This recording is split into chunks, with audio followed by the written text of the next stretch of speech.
Bonjour, soyez les bienvenus à Sa parole pour aujourd'hui. Le thème du jour, un écho du cœur. Ne refuse pas un bienfait à celui qui y a droit quand tu as le pouvoir de l'accorder. Proverbe chapitre 3 verset 27. Dans son épître aux Galates, l'apôtre Paul évoque la bienveillance, un fruit de l'esprit que l'on peut aussi comprendre comme bénignité.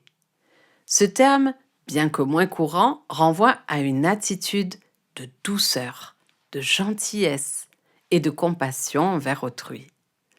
Dans un monde souvent marqué par le cynisme et l'indifférence, la bienveillance apparaît comme une lumière rayonnante.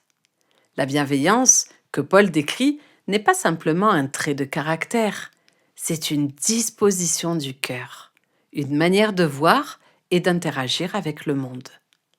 Lorsque Paul nous appelle à être bienveillants, il nous invite à nous préoccuper sincèrement des autres, à faire preuve de compréhension et de patience, même lorsque cela peut sembler difficile.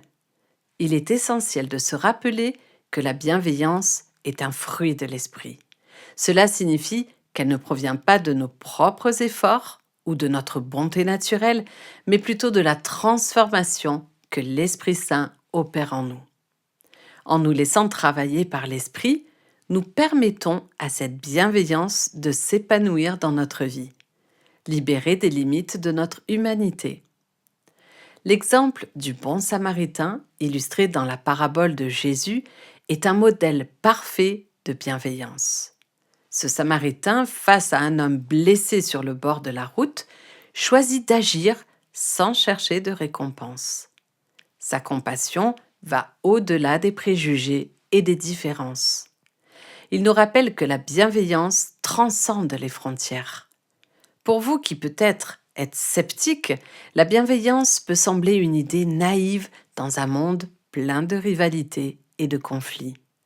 Aujourd'hui, prenez un moment pour réfléchir à la manière dont vous pouvez incarner la bienveillance dans votre vie.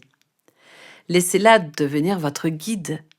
En choisissant d'agir avec bonté envers les autres, vous découvrirez que cette attitude enrichit également votre propre vie, apportant paix et joie dans votre cœur.